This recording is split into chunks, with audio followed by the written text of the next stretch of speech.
লতিরাজ কচুর বীজ, ফুল, পোয়া, চারা। অরিজিনাল লতিরাজ কচুর পোয়া। এই চারাগুলো যাবে সুদূর পাবনা।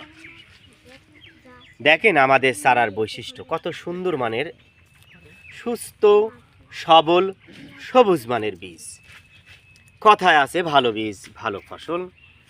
দেখেন চলছে লতিরাজ কচুর চারার প্রসেসিংয়ের কাজ।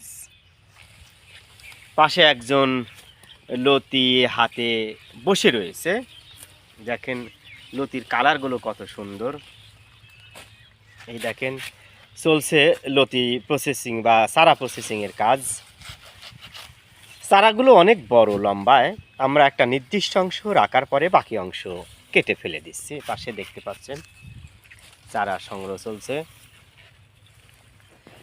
আমরা অতি যত্নে চেষ্টা করি একই সাইজের চারাগুলো সংগ্রহ করার জমি থেকে।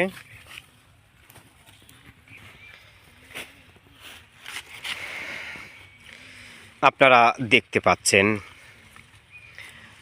লতিরাজ কচুর চারার পাতা কাটা হচ্ছে। বর্তমানে সময়োপযোগী চাষাবাদ বলতে লতিরাজ কচু এক এবং পটলের চাষাবাদকে বোঝানো হয়ে থাকে।